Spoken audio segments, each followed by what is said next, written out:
Hello, and welcome to Community Voices, where we talk to Humboldt County's movers and shakers. Today's guest, Nezzie Wade, President and co-founder of Affordable Homeless Housing Alternatives. And now here's your host, Paul Broussard. Hello and welcome to Access Humboldt's Community Voices. My name is Paul Broussard. I'll be your host. Today we're speaking with Nezzie Wade from the Affordable Homeless Housing Alternative. Welcome to the show. Thank you, Paul. It's great to be here. Yeah, it is great. And I think you're the first guest we've had from an automobile, so that's fantastic too. The first question I'd like to ask, or I ask everybody, is to explain your job and what the AHHA is. Okay, well, my job is as a co-founder and president of the organization, and that involves organizing and activism and a lot of work trying to move the agency forward. Affordable Homeless Housing Alternatives originated in about 2013 with the co-founders. We became incorporated in 2016. We were working very hard as an organization to bring attention towards our large number of chronically homeless individuals in Humboldt County who were without any options. And we wanted to create some alternatives that would be affordable for people who could then find shelter and some ability to get stabilized.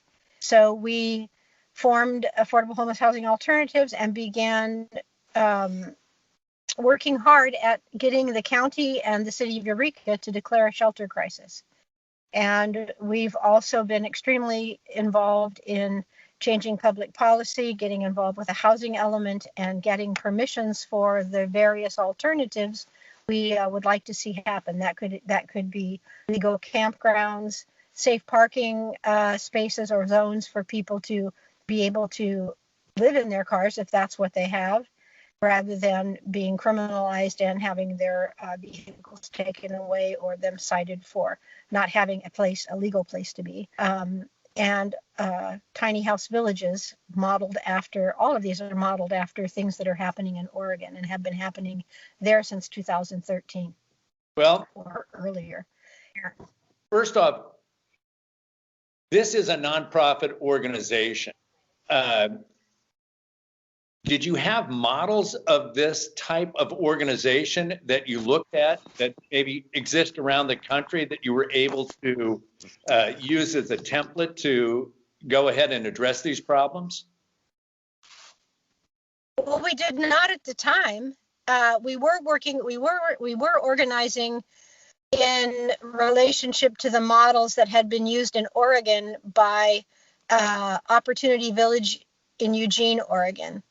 And we organized regionally with other counties to bring Andrew Heben, who is a planner for the city of Eugene and a co-founder of Opportunity here, to make public presentation. It was a great opportunity for people to learn about tiny house villages and how effective they are and how affordable they are for creating an opportunity for people to become stable, get connected to the services and the supports they need in order to move on. It's a transitional project that allows people to be in place for a more lengthy period than a shelter, or even in our case, since we were able and successful to get a shelter crisis declared in Eureka and the county hasn't really used it, but the city of Eureka has, and they've used it to create, based on our model, basically the idea of a village. They created Betty's Village, and they've also used it most recently to put a house at St. Vincent de Paul dining facility to allow an unhoused person to have shelter. So it's been 5 years since the shelter crisis was declared in Eureka, and so much could be done by utilizing it, because you can bend ordinances and you can create opportunities to put people in place so that they're not on the street and they're not costing the city a lot of money or the county a lot of money or putting so much effort into law enforcement and other services. Much, much easier to and more affordable and better, healthier for people in the community to have people in place and a place that they'd like to be. That's basically what's driven AHHA. We've stayed connected to people outside, and now through our outreach efforts with the mobile shower caravan, we continue to build relationships with people outside so that we can hear them. We can know what their voices want and what kind of opportunities they would be able to adapt to and be able to begin to thrive in, which would not be typical low-income housing or any of those other options that we have now. So it's a little disappointing that we haven't done more with the shelter crisis. It's more than a little disappointing. What's it like for a nonprofit organization to work with county and city government? I think it depends on your nonprofit. As a nonprofit, I think the county is beginning to work and has probably for a good long time worked with the largest nonprofits, at least those working on houselessness or supporting people with few resources. RCAA, of which I am a board member, and AHHA House Partnership are those that are working very successfully with the county, I think, in terms of contracts and entering into opportunities to assist people having more options, more opportunity. No one has until very recently actually focused aggressively on chronic homelessness. That's primarily the group that we have been trying to serve. Those are people that are out there for a long period of time, a year or more, or had several periods or episodes of homelessness over the last number of years. And so we kept calling this the gap, that the people who fall into the gap don't have anything. And that was part of what we were pushing for when we asked the county, and the county did declare a shelter crisis also in 2018 in January, the city of Eureka in 2016. We had asked as a coalition of groups, largely led by AHHA, to declare a shelter crisis and then to form a task force that could mobilize the resources and the opportunities to create opportunity villages and other options. Unfortunately, can you explain what a shelter crisis is? A shelter crisis refers to a situation in which a significant number of people are unable to obtain housing or shelter. You have a shelter crisis. And a shelter crisis can be, this is under government code, California government code. And they've modified it in more recent times, but we thought when we started that we could use what are called SB2 zones.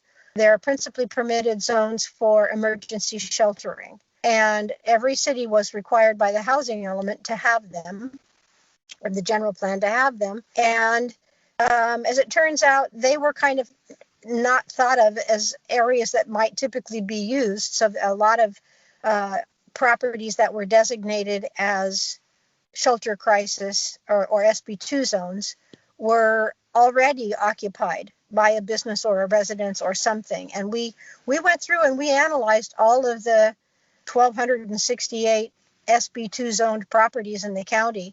And when it got right down to it, that was a lot of work, but when it got right down to it, there were maybe 15 properties that could have been utilized. And those weren't really accessible because they were designated resource areas or something else that the county had in mind. So and without the help of the county, without having a task force made up of county players and people in the significant positions who could do that, working together, it meant individually as a small organization, we had to do an awful lot of work to get to the point where finally we got people coming before the Board of Supervisors from, they asked Connie Beck, the executive director for DHHS, Sally Hewitt, who was the senior program manager at the time, Lori Keogh from RCAA and Darlene Spoor to come before them and give them information to say, do we actually have enough homelessness to create to do a shelter crisis? So did you need that? Beck said, well, I'm sorry. Did you need declaration of the crisis to be able to intervene and to be able to access resources and to start shaping policy? We did. The city of Eureka actually demonstrated that very well, because they had to pass an ordinance to modify their, emergency sheltering, but they were also in a very short period of time able to implement Betty's Blue Angel Village, which they used for folks that had been pushed out of the Palco Marsh. If you recall that experience, several hundred, at least 200 people were pushed out of the Palco Marsh in 2016 in May 2nd, and they didn't have any place to go. And we've been contending with that ever since in the city of Eureka. If you have these areas that can be used to put housing, affordable housing, alternative housing, tiny housing, how do you go about funding that? How do you access those resources? Is that something the city does? Is that something you raise money through your organization to do? How does that go ahead and happen? That's why it hasn't happened, basically.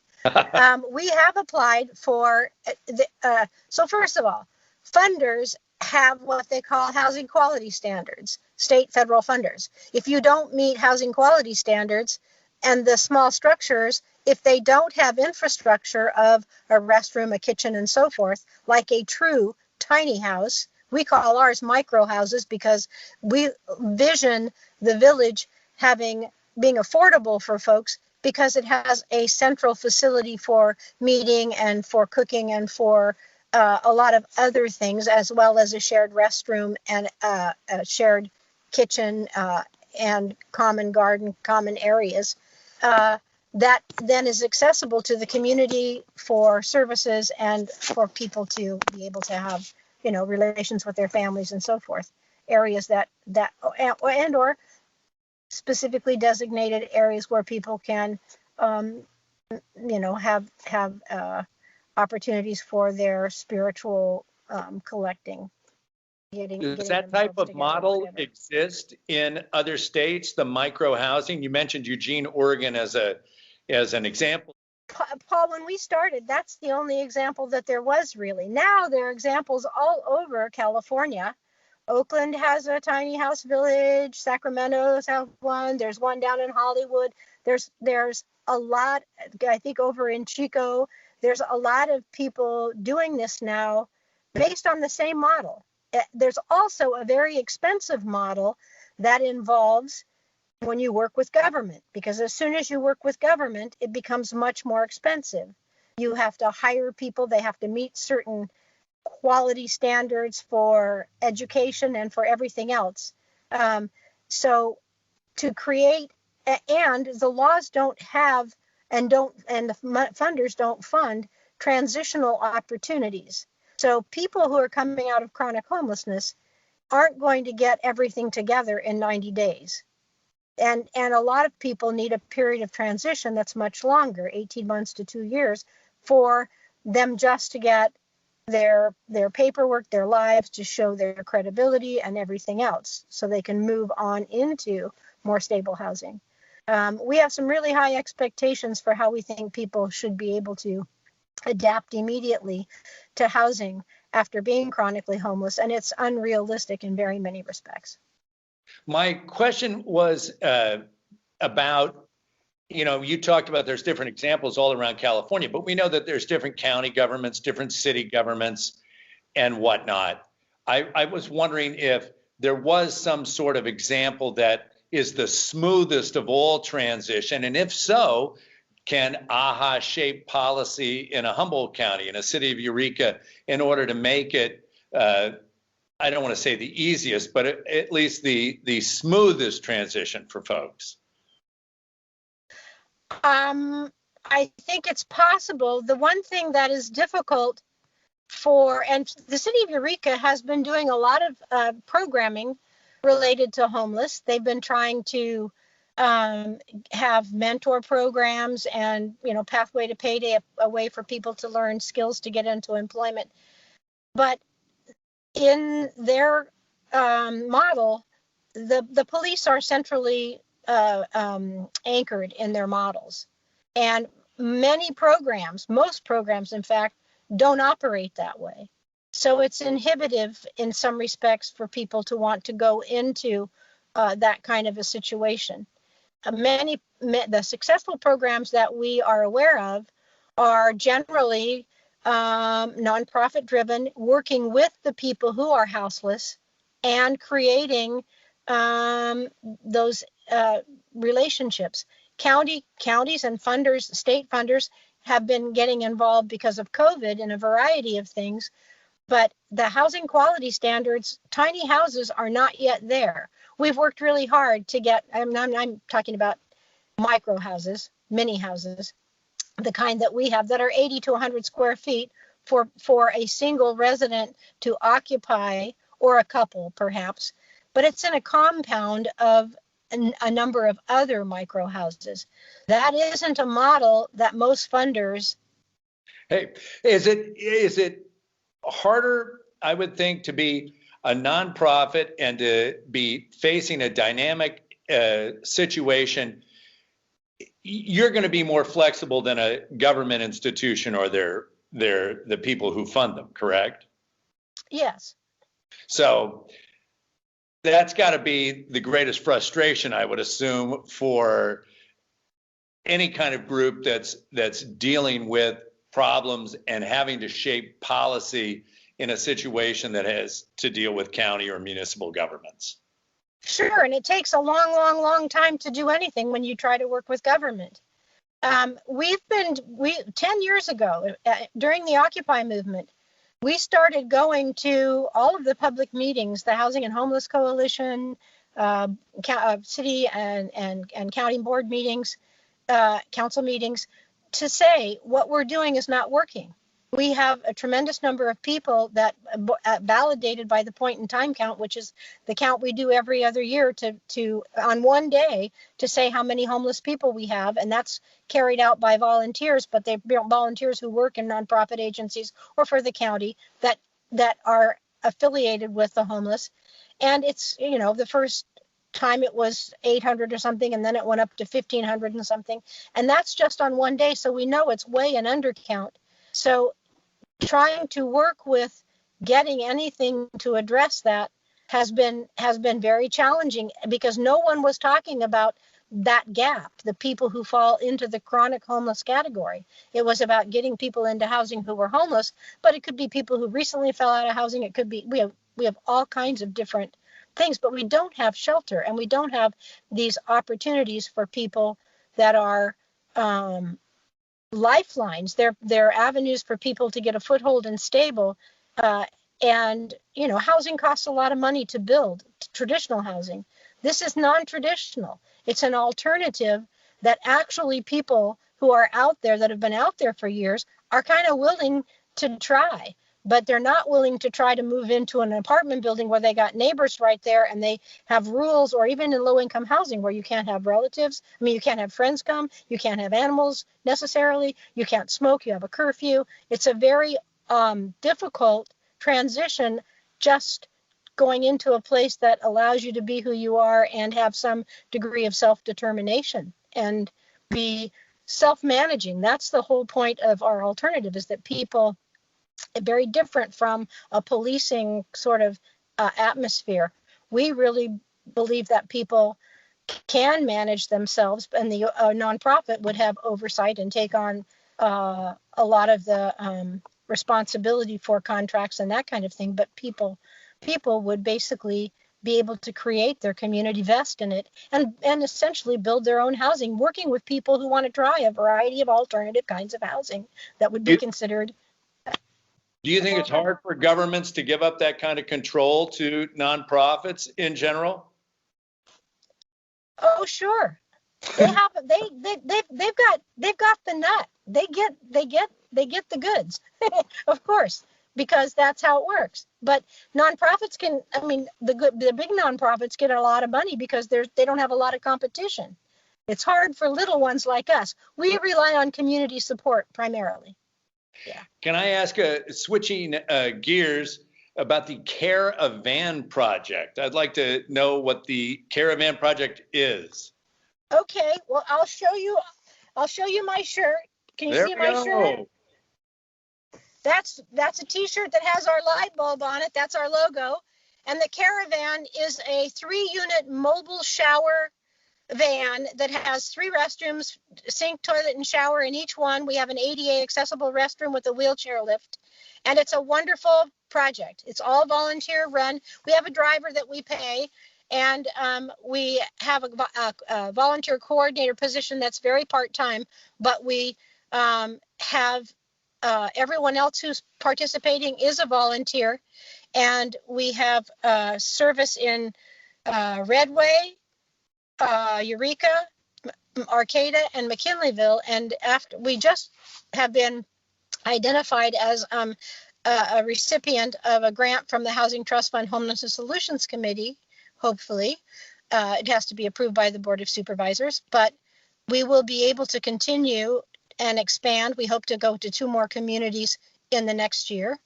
And so we provide, like in Eureka, we're there every Tuesday, and we have about 35 people who come for services, and approximately 20 people get showers. We shower until we run out of water. And we have a 300-gallon tank. We have a gray water and a black water system, and we empty it after every service.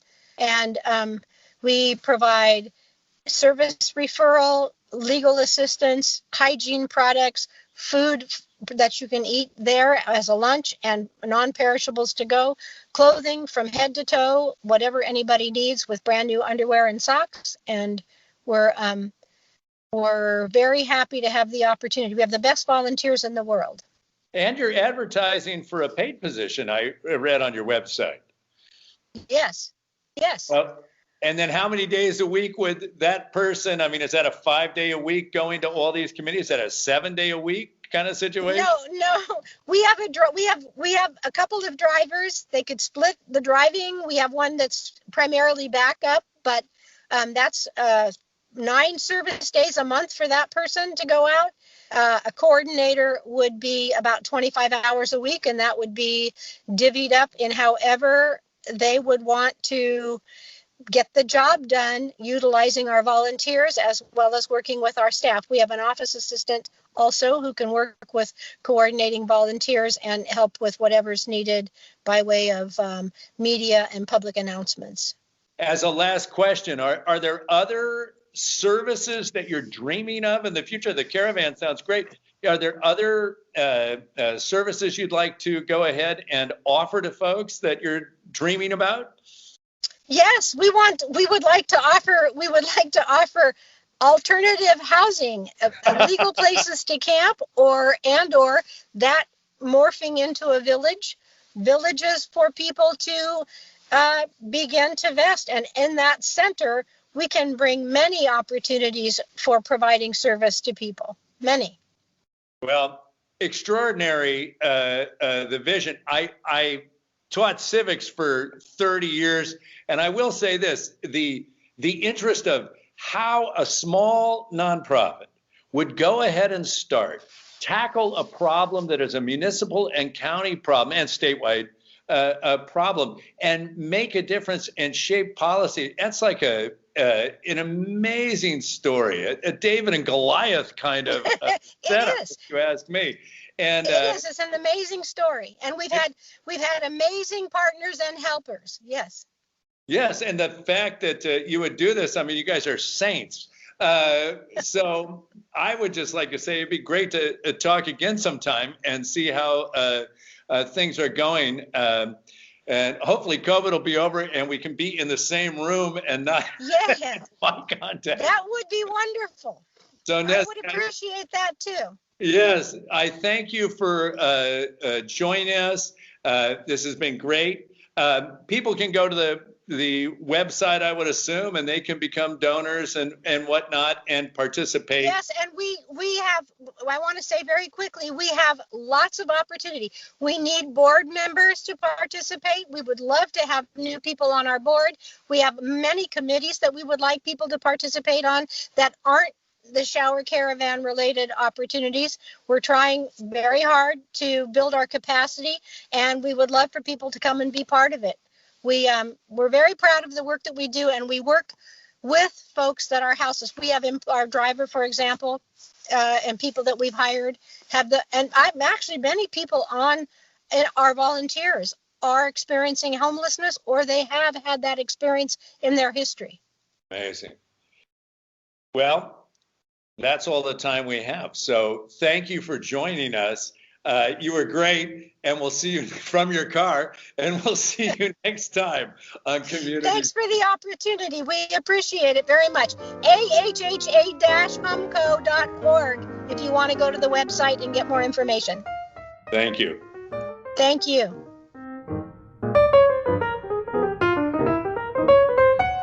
This has been Community Voices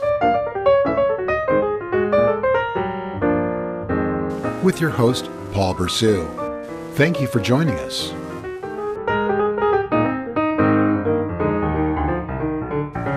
If you represent a nonprofit organization and are interested in being a guest on Community Voices, send an email to info@accesshumboldt.net or call 476-1798.